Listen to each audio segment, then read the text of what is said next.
Del Santo Evangelio según San Lucas, capítulo 18.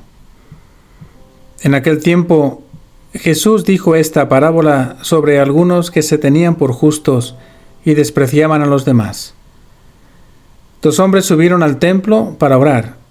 Uno era fariseo y el otro publicano.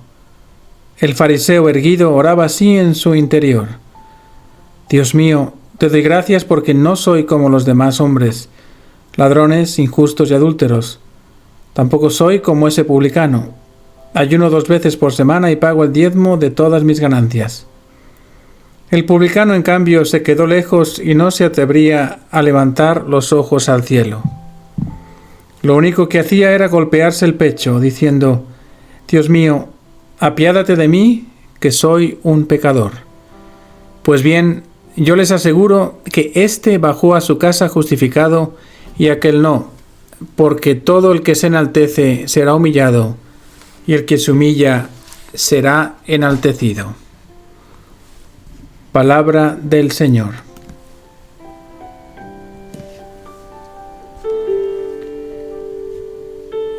Hoy también me hablas de la oración en el contexto de la humildad.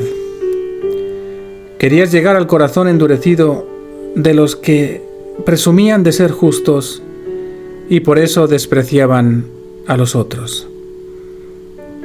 En esta parábola me presentas 2 hombres que subieron al templo para orar.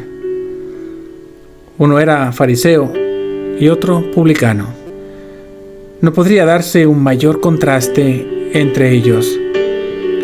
El publicano, a los ojos de la sociedad de tu tiempo, no valía nada, y siendo una persona impura, no era grata a los ojos de Dios. Mientras que el fariseo era una persona religiosa y honorable.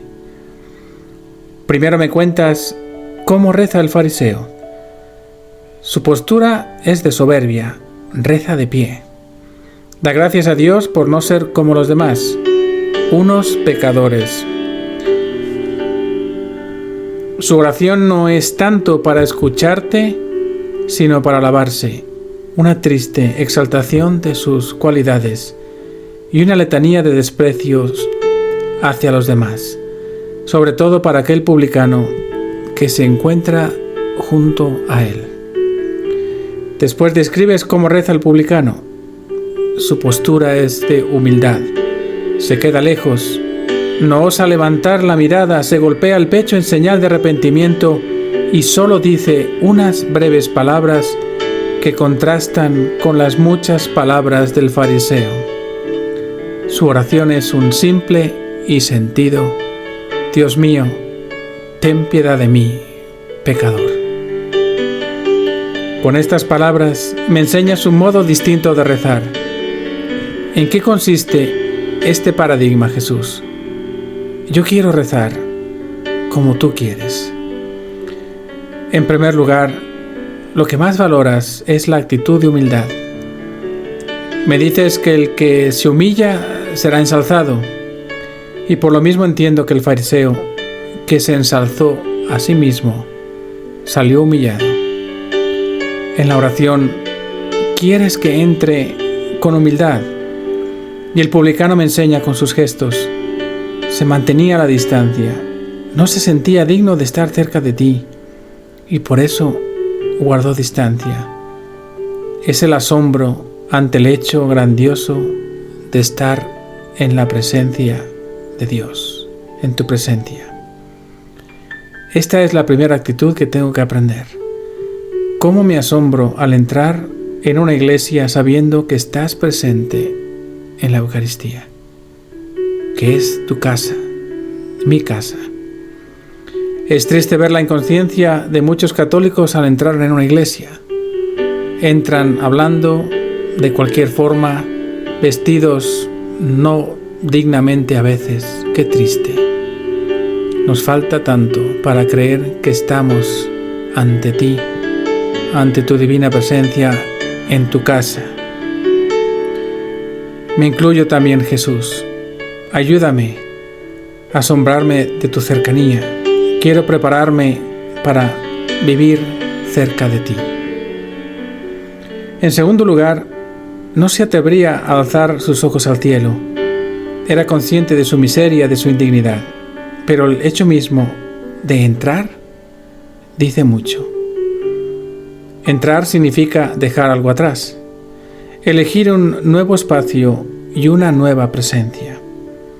Eso es lo que quería, entrar en el espacio de Dios y elegir su presencia, su compañía, para vencer su indignidad, su condición de pecador. Había confianza, timidez sí, pero en el fondo, una gran confianza en Dios y en su misericordia. Y en tercer lugar, me dices que se daba golpes en el pecho. Se reconocía pecador, pero a la vez imploraba tu perdón. Su corazón estaba listo porque estaba contrito. Estaba dolido por su pecado. Lo reconocía. Entró, se quedó lejos, su mirada en el suelo, pero su corazón en el cielo. Este es el camino de la oración: salir de mí mismo, entrar en tu misericordia y salir justificado por tu amor. Como propósito te invito hoy al rezar: vive estas tres actitudes: asombrarte, reconocerte pecador abierto a la misericordia de Dios y hacer un acto de contrición sincero. Rezo por todos ustedes y que esta oración sea también un testimonio de lo que estamos llamados a vivir. Vivir en una presencia que también clama por mi hermano. Qué hermoso es saber que si yo rezo por mis hermanos, también ellos rezan por mí. Porque si yo rezase solo por mí, solo habría una persona rezando por mí, yo mismo. Pero si todos rezamos por todos, somos millones de personas rezando los unos por los otros. Y así intercedemos para que todos juntos caminemos hacia el cielo. Que María, nuestra Madre, quien intercede cada día por nosotros, nos acompañe con ilusión a entrar en la presencia de su Hijo. Y la bendición de Dios Todopoderoso, Padre, Hijo y Espíritu Santo, descienda sobre todos ustedes. Cada 26 de octubre, la Iglesia Católica recuerda a San Alfredo el Grande, rey de Wessex, Inglaterra. San Alfredo se hizo célebre por su espíritu caritativo y justo, así como por haber comandado la defensa de su pueblo contra la invasión de los vikingos.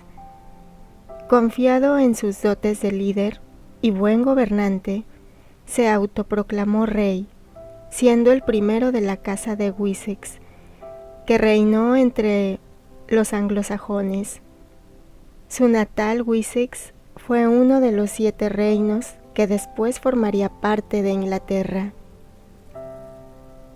San Alfredo el Grande, ruega por el reino.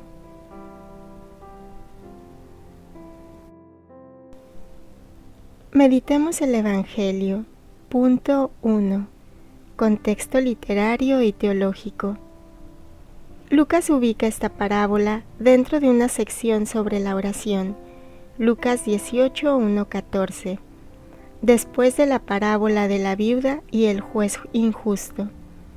Ambas tratan sobre cómo acercarse a Dios en la oración, pero desde 2 actitudes distintas: la perseverancia, la viuda, y la humildad, publicano.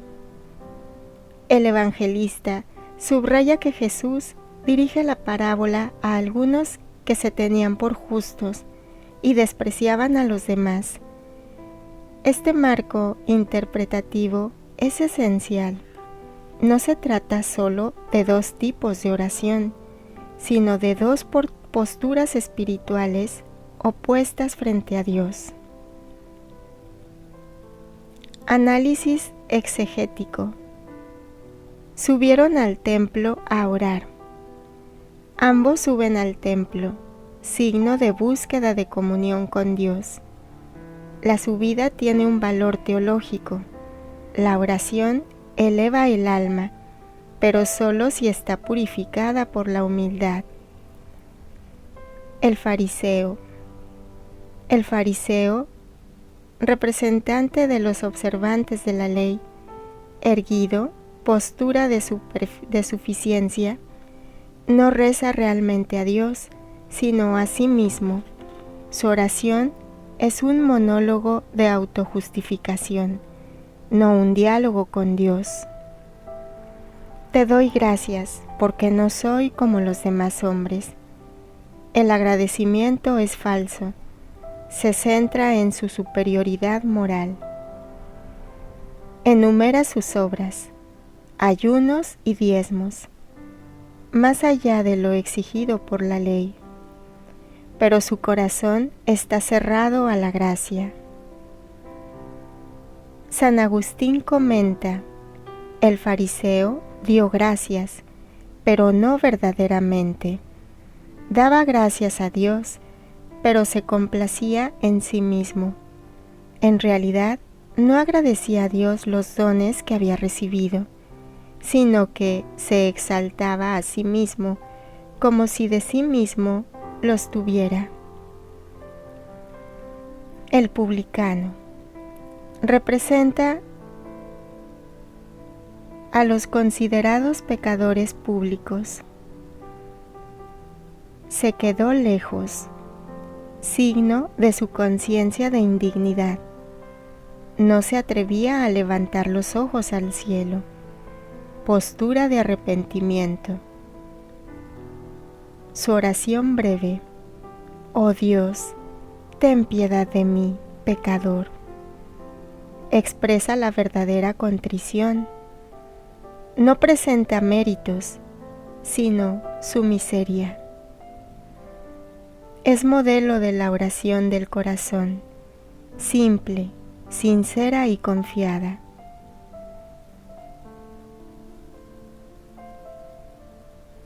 Este bajó justificado. Jesús invierte la lógica humana.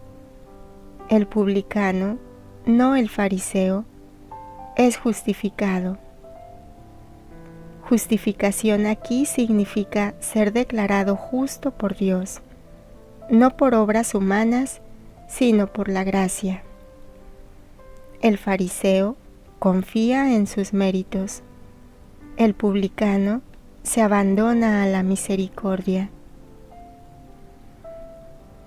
San Juan Crisóstomo enseña: la raíz de todo bien es la humildad, y la raíz de todo mal es el orgullo. El que se ensalza será humillado. Esta sentencia remota el principio evangélico de la inversión de valores. La humildad es el camino hacia la gloria y la salvación. En cambio, la soberbia cierra el alma a la gracia. Punto número 3. Dimensión teológica. Doctrina de la gracia y justificación. La parábola anticipa la enseñanza paulina.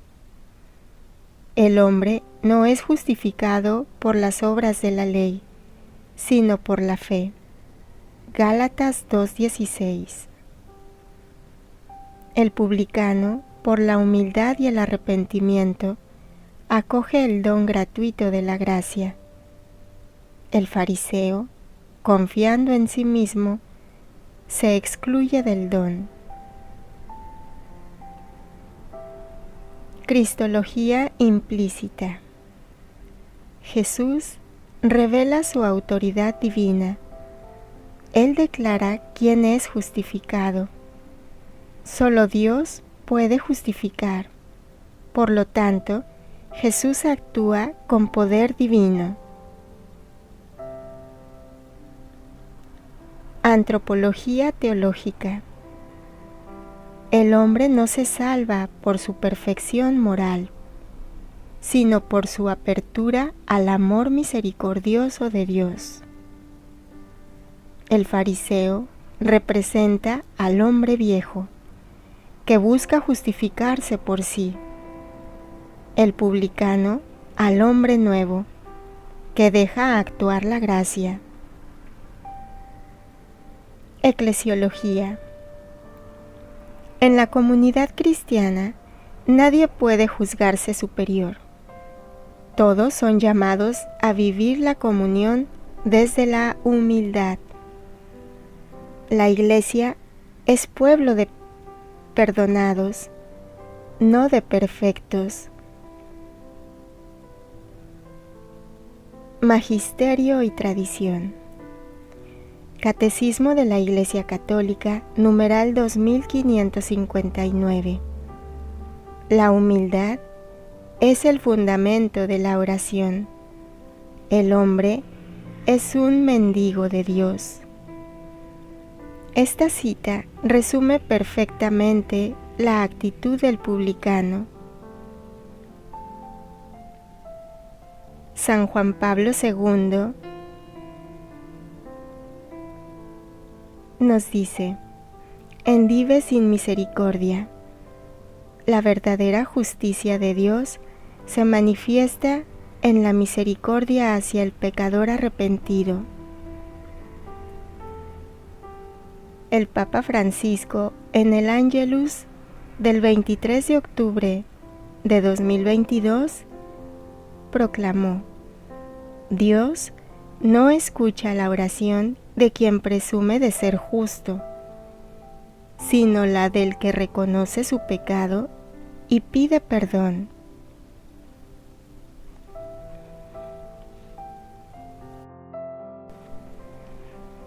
Meditemos el Evangelio a la luz de la divina voluntad.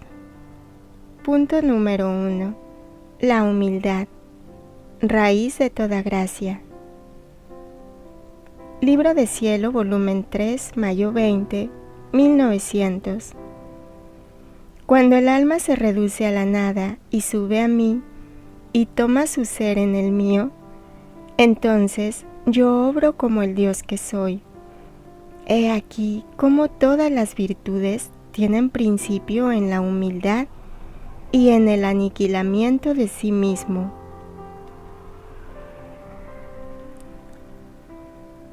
Volumen 3, enero 31, 1900. ¿Cuál es el pasaporte para entrar en el reino de la gracia? Es la humildad. El alma, mirando siempre su nada y descubriendo que no es otra cosa que polvo, que viento, toda su confianza la pondrá en la gracia, tanto que la hará dueña. Y la gracia, tomando el dominio sobre toda el alma, la conduce por el sendero de todas las virtudes y la hace llegar a la cima de la perfección. ¿Qué será el alma sin gracia? Me parecía como el cuerpo sin el alma, que se vuelve pestilente y se llena de gusanos y podredumbre por todas partes, tanto que se hace objeto de horror a la misma vista humana. Así el alma sin la gracia se vuelve tan abominable que da horror a la vista, no de los hombres, sino de aquel Dios 3 veces santo.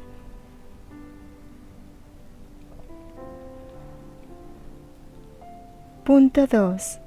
Humildad y conocimiento propio. Diferencia esencial. Jesús explica a Luisa en el volumen 3, enero 12, 1900. Solo yo puedo decir que soy humilde, porque en el hombre lo que se dice humildad, más bien se debe decir conocimiento de sí mismo. Quien no se conoce a sí mismo, camina ya en la falsedad. En el lenguaje del Fiat, este es el primer paso de quien entra en la divina voluntad, reconocer su nada para dejar obrar a Dios en todo.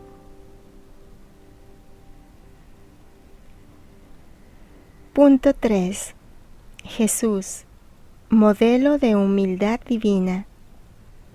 Libro de Cielo, volumen 3, enero 12, 1900.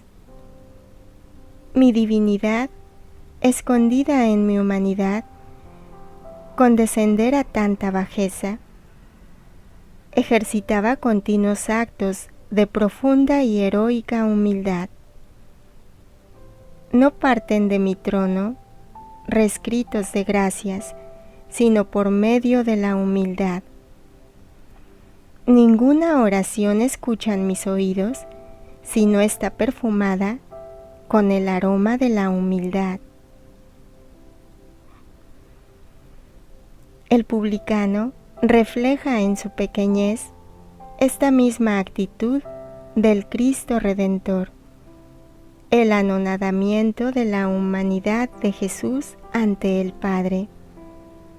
Por eso, a la luz del Libro de Cielo, la justificación del publicano es un acto del mismo Jesús que reconoce en él su propia humildad obrante.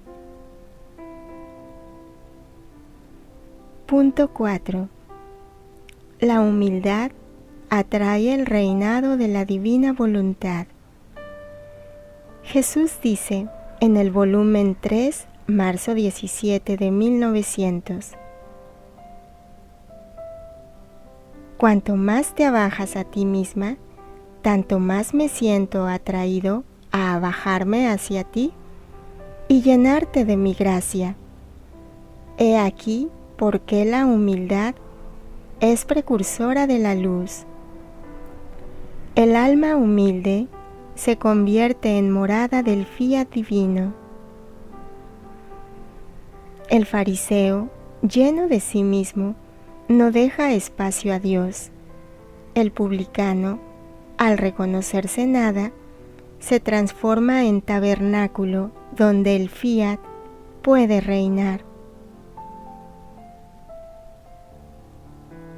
Punto 5. El aniquilamiento, plenitud de la humildad. Jesús nos enseña en el volumen 3, junio 20 de 1900.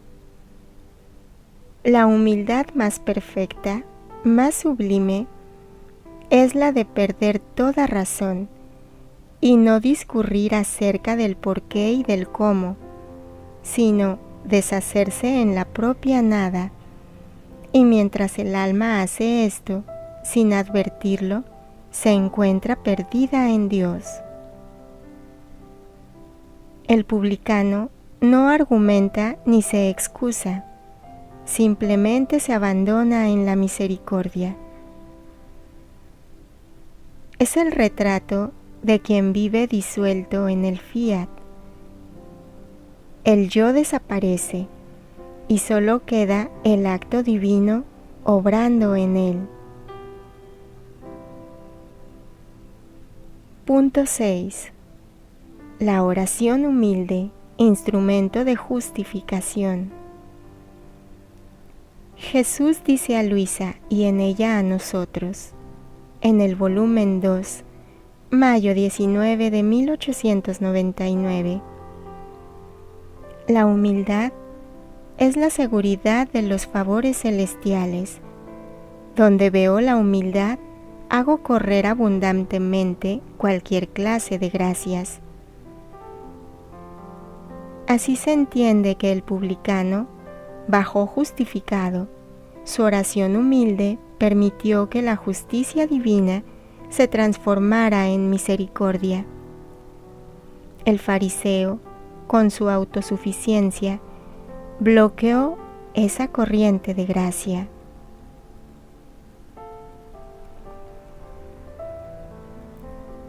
Confrontación. ¿Mi oración nace del yo o del fiat? ¿Vivo comparándome con los demás o reconociéndome nada ante Dios.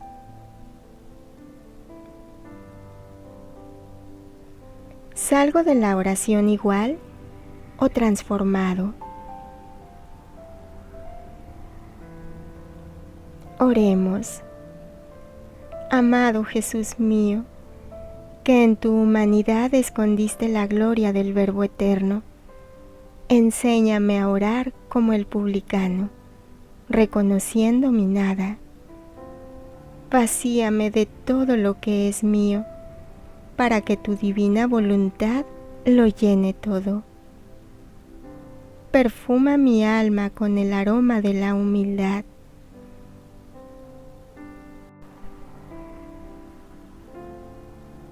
Esa llave que abre las puertas del cielo y atrae tu misericordia.